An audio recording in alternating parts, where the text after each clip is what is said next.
Steeler fans, this is Jeff Hartman back for another episode of the Steelers News. It's our 7th episode, but if for some reason you're just now finding the show, whether it's on YouTube, whether it's on iTunes or podcasts, or whether you stumbled upon it on BehindTheSteelCurtain.com, make sure you know that BehindTheSteelCurtain.com is your one-stop shop for all Pittsburgh Steelers needs, and get us on YouTube, BTSC Steelers Radio, subscribe, thumbs up, comment, great community there, as well as on iTunes by searching The Standard is The Standard, the show that I host with Lance Williams. We'll be back next week, by the way. The Steelers are now in week 3 of OTAs, organized team activities, and the Pittsburgh Steelers took a day off on Monday. Now, it's typical. The team goes to Dave & Buster's. It's basically your typical arcade where they go and play games. Mike Tomlin refers to it as team-building exercises. Say what you want, it's a day off. It's a day off that the guys can go out, they relax, they're not in the same monotonous routine, and it's voluntary workouts. These guys have a lot on their plates already. They just let it go. I have heard a couple fans, not a lot, but I have heard several fans call Mike Tomlin soft because this is his typical MO this time of year, is to give his players a day off. Let's not forget that Bill Cowher, when he was in charge of the Steelers, typically took his team to a movie during these same workouts. So before you go harping on Mike Tomlin, calling him soft for this, that, or the other, understand that it's pretty much status quo for coaches to give them a day off. So the Steelers, not much news coming out of OTAs. We had the injuries last week to Gerald Hawkins and Jake McGee. They bring in replacements. Those guys are long shots to make the team. Not really worth talking about them too much. But what I will say is that the attendance is still an ongoing storyline. And I'm not talking about Le'Veon Bell. Everyone knows Le'Veon Bell is not going to show up. But Ben Roethlisberger has only been to one organized team activity, the very first one, and Antonio Brown has been to 2, the first and the second, and neither have showed up since. I don't know what to think about this situation, to be totally honest with you. I certainly feel that there's some disconnect here between the organization and those two players. Marquise Pouncey said that Ben Roethlisberger was on a family vacation. I find it hard to believe that a 15-year veteran is going to take this long of a vacation during workouts that he normally attended. Antonio Brown, who was lauded for never missing one of these workouts, hasn't been back. Since publicly criticizing Le'Veon Bell for not showing up, of all things, as well. Keep that in mind. I just am not sure what to think about this, ultimately. I think it's a non-story. If they miss mandatory minicamp at the end of the month, then that's different altogether.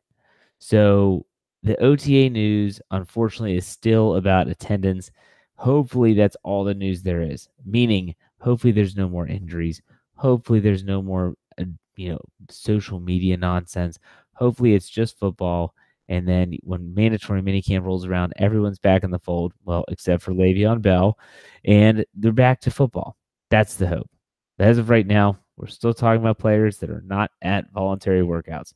Now, the title of this episode is Sleeper Picks, the sleepers of 2018. And I was thinking to myself, who are some players that might not be getting a ton of attention from the media, like myself, like the Pittsburgh's mainstream media outlets, but could have a significant role in 2018. That's my definition of a sleeper pick. So who could those players be? I have 5 of them for you, 5 sleeper picks. You may agree, you may disagree. You can let me know in the comment section. If you're on YouTube, go to the comments. Let me know. Thumbs up. What do you think? Would you add someone? Would you not include someone? Same on BehindTheSteelCurtain.com. Head down to the comment section and let me know what you think. My first sleeper pick is running back James Conner. Now, James Conner is backing up Le'Veon Bell, and anyone in their right mind knows that the Steelers are probably going to run the wheels off of Le'Veon Bell. I almost want to say figuratively and literally. They realize that the writing is on the wall. He is not going to be back next year. I don't expect Le'Veon Bell to see a lot of time off once he gets back on the field. But I also think the Steelers have possibly learned a lesson from last year when Bell showed up, and he certainly was not as sharp as everyone expected him to be because he missed all of the preseason. He missed all of the offseason workouts. And I think James Conner took 2017, which was a rough year for him, got injured in training camp, ended the season with a knee injury. I think he took that as a learning, as definitely a tool to help him get better. I think is a good way of saying it. James Conner came in already in OTAs in better shape than he was last year. He's not as heavy. A lot of college players are like that, especially the running back position. Le'Veon Bell was the same way. They all thought they had to be bigger and stronger, when in reality they need to have good endurance and they need to be able to light on their feet and be a complete package. I think James Conner is going to turn some heads this year. I think that James Conner is going to see more touches maybe early in the season if Le'Veon Bell does stay away for the entire preseason and offseason workouts. And I think he's going to play well. You saw, if you watched closely, James Conner started to turn it on leading up into that game against New England where he was hurt. I think that he can be a player. He's a sleeper pick. Is he going to be a guy that you would draft in your fantasy lineup? No. But he's a player that fans should look for and think, this kid is his second season, could be taking a big step forward, and that's a good thing for the Steelers and for the future of the running back position. So James Conner was first on my list. Next, wide receiver Justin Hunter. Martavis Bryant's gone. Everyone knows that. We've talked about it, and everyone assumes that James Washington, the second-round draft pick from Oklahoma State, is going to be able to step right in and take over those same responsibilities. I'm not saying he isn't going to be capable of that. I'm suggesting that maybe he's not going to be capable of that from day one. The Steelers don't like to throw rookies out there right away too early. They didn't last year with Juju Smith-Schuster. They did with TJ Watt, but on offense, typically they ease them into things. I wouldn't be shocked to see Justin Hunter, who is still turning heads in OTAs with fantastic catches. He did the same thing last year in training camp, to kind of translate that into some playing time. Like I said, similar to James Conner, maybe just early in the season, I think he has a spot on this team. I really do. Could Darius Hayward-Bay be expendable? If he is, it's because of Justin Hunter. Martavis Bryant, everyone talks about, oh my gosh, all of the intangibles and the potential that is now in Oakland. I remind fans that since he came back from that year suspension, really he was used as more of a decoy than anything. People remember he had a great game against Jacksonville in the playoffs. I understand that. Everyone remembers the crazy touchdown catch in 2015 against the Bengals where he pinned the ball into the back of his leg. I get that too. But I also remember last year, he couldn't break a tackle. Arm tackles were bringing him down. He was not on the same page with Ben Roethlisberger. He wasn't happy in Pittsburgh. Justin Hunter's a guy that has the speed to take the top off of defense, has shown that he has a connection with Roethlisberger. Justin Hunter, sleeper pick. You may call me crazy, but I might be laughing, have the last laugh when the season starts. Next, I'm going to go with cornerback Brian Allen. I don't think Brian Allen fits necessarily within the secondary because, for once, the Steelers' secondary is loaded. You have Artie Burns and Joe Hayden as your typical starting cornerbacks on the right and left side. Mike Hilton will probably assume his role as the third defensive back on the field. And then you have Cameron Sutton, who will probably be the fourth. With all that said, Brian Allen, I think, is still becoming a really good depth piece for the Steelers. They kept him on the team last year. He played sparingly. He was a game day inactive a lot. I think this year he could actually come onto the field. Special teams player for sure. And maybe, just maybe, in specific packages, if he works on his pass defense, maybe he could actually be a player that is used as a hybrid cornerback safety. A lot of this hinges on how Terrell Edmonds and Marcus Allen, rookies, as well as Morgan Burnett and Sean Davis, handle their specific roles in those sub-packages that the Steelers like to run so much. But I think Brian Allen is going to have a role on this team. It might just be on special teams, but you know what? If we've learned anything about special teams, it's that players like Tyler Matakevich, Roosevelt Nix can build a name off of special teams. And Brian Allen might be doing that. People forget he's only in his second season, and prior to being drafted, had only played defense for 2 years. He was a wide receiver before he was a cornerback. That means that there's plenty of room for improvement. I have Brian Allen as my third sleeper pick for the upcoming season. Next, Keon Adams. Keon Adams is someone that Kevin Colbert referred to as another 7th-round pick in this year's draft. Why? Because he was a 7th-round pick in 2017 who didn't make it out of training camp due to a shoulder injury that landed him on injured reserve. Now, what Keon Adams did get to do was the same thing that James Conner got to do, and that was learn, to figure out what it takes to be successful at the NFL level. No, he wasn't on the field practicing with the teammates. What he was in meetings. He was watching everyone else. He was learning, and he was getting his body ready for this season. The Steelers have to like what they see in him, because not only do they keep him around, and in 7th-round picks, if you get hurt in training camp, there's no guarantee you're keeping a roster spot. But they did. They gave him the injured reserve tag. They kept him in the organization for a reason. And not only that, when outside linebackers seemed to be in need, they kept him, and they have to trust him because they didn't sign Arthur Moats or anyone else. Let's look at their depth at outside linebacker as we sit here right now. You have their starting two at outside linebacker, TJ Watt and Bud Dupree. After that, you have Anthony Chiquillo. That's it. That's it when it comes to experience. That's why Keon Adams is going to have a role on this team. If he can prove, even if it's just to be a pass rushing specialist, the team will have an opportunity to get him on the field. Let him loose. He's very athletic. He's very fast. He reminds me, when you watch film of him at Western Michigan, he reminds me a lot of Bud Dupree. Bend is a little bit better. Hand usage is about the same. He's very rough around the edges, but you hope that after a year, he would be able to kind of hone those skills. I think Keon Adams is due for a really good season with the Pittsburgh Steelers. It may just be in specific packages and as a depth player, but he's going to see the field unless all of a sudden you see the Steelers make a move in free agency, or if they bring in a guy like Moats again. That means that they like what they see. And so Keon Adams, sleeper pick. Now the 5th and final sleeper pick for the upcoming season for me, for the Pittsburgh Steelers, I'm going to go out on a limb here. You talk about all the players that I've already mentioned, Connor, Hunter, Allen, Adams, all of them have all been drafted.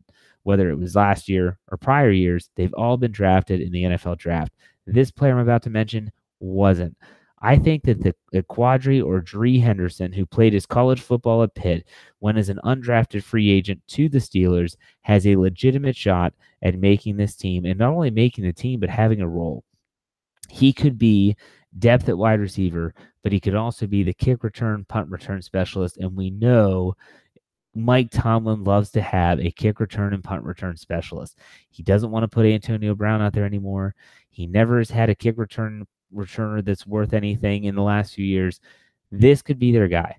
Dree Henderson, if he can learn the plays, develop into just a slot receiver in terms of depth, he could possibly be that guy that gets on the field and is that niche. He has his own niche as a kick returner, punt returner. Mike Tomlin loves those players. I already said that.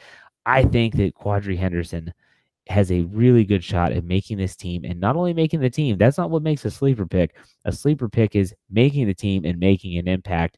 That's what I see. So to recap, James Conner, running back, wide receiver Justin Hunter, cornerback Brian Allen, outside linebacker Keon Adams, and punt return, kick returner Quadri or Dree Henderson. Those are my 5 sleeper picks for the Steelers in 2018. Again, do you agree? Do you disagree? Let me know in the comment section. Go down to YouTube. Go down, comment. It's good to have some discussion down there, as well as on BehindTheSteelCurtain.com. Let me know what you think of those sleeper picks. You disagree? That's fine. It wouldn't be the first time. I won't be offended. Next, I want to talk a little bit about something that I've been seeing a lot of on mainly the comment section of BehindTheSteelCurtain.com. A lot of people were talking as if they don't really trust the Pittsburgh Steelers to make proper moves anymore, whether it's in the NFL draft, whether it's in free agency, heck, even when we're talking about in-game decisions with time management and things of that nature. I want to remind everyone, and this is a good way to end the show, is I personally, who've been following this team very closely for a very long time, have no reason to not trust the team. Does Mike Tomlin have an iffy track record against losing teams? Yes, we know this. Does Mike Tomlin also has he not won a Super Bowl since 2009, Super Bowl 43 in Tampa Bay? Yes. Has he been to one since then? Yes, Super Bowl 45 in Dallas. I just don't understand where the distrust came from with the Pittsburgh Steelers. They draft well. Every single team, and people always are quick to point out, oh, Bud Dupree hasn't panned out the way that they thought he would. And they always point to Jarvis Jones and yada, yada, and on and on and on. Every single team, the New England Patriots, the Philadelphia Eagles, who both represented were both representatives in the Super Bowl last year, have had busts in the NFL draft. No one is perfect in that category. However, the Steelers, I think, have one of the best track records of drafting well in the National Football League. To me, a decision like not going after Michael Kendricks, fans were ticked. Why wouldn't they put in a call? Number one, we don't know that they didn't put it in call. They could have called up his agent, and his agent could have said, look, he's looking at a couple teams, but we're probably asking about $4 to $5 million a year. And the Steelers might have said, all right, thanks. Can't afford that. Appreciate the phone call. Click, hung up. And he ended up signing for about $3.5, $4 million after, the ink dries on the dotted line with the Cleveland Browns. But maybe there's a possibility they didn't want Michael Kendricks. Maybe they didn't want to go into salary cap hell right away. And maybe they like who they have. They did pick up John Bostic, whether you like that addition or not. They like Tyler Matakevich. I think that the Pittsburgh Steelers are much more knowledgeable than I am. Actually, I don't think. I know that they're more knowledgeable than I am. And their track record under Mike Tomlin speaks for itself. Since 2007, when Mike Tomlin was hired, the Steelers have never lost more games than they've won. Their worst records have been 8-8. I just don't get it. Come on, folks. There are teams out there. One resides in the AFC North that would kill for a 500 season.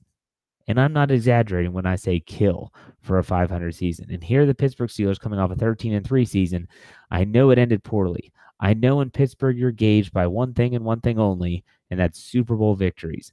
At the same time, you have to understand that this team, this organization knows what it's doing.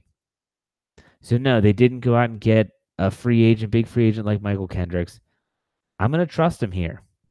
No, they didn't, some say they didn't get enough for Martavis Bryant, or why did they draft Mason Rudolph? I'm going to trust him here. And I highly recommend that you, the listener, the viewer out there, trust them as well, because their track record speaks for itself under Kevin Colbert and Mike Tomlin since 2007. So there you have it, folks. The Pittsburgh Steelers news. This was episode 7 for us, talking sleepers picks. If you haven't, or if you don't, check out BehindTheSteelCurtain.com for all your Pittsburgh Steelers needs. It is truly your one-stop shop for the black and gold news. Check us out on YouTube. If you're listening on podcast, go to BTSC Steelers Radio. Subscribe, like our videos. We appreciate all the support. And on podcast form, go to iTunes. Search The Standard is the Standard. You'll get all of our podcasts right there on your phone, tablet, desktop. Doesn't matter. All there for your listening pleasure. Because after all, who wants to listen to all that crap about the NBA Finals on national media? You want to hear about the Steelers? We deliver. I'm Jeff Hartman, editor of BehindTheSteelCurtain.com. We'll see you next time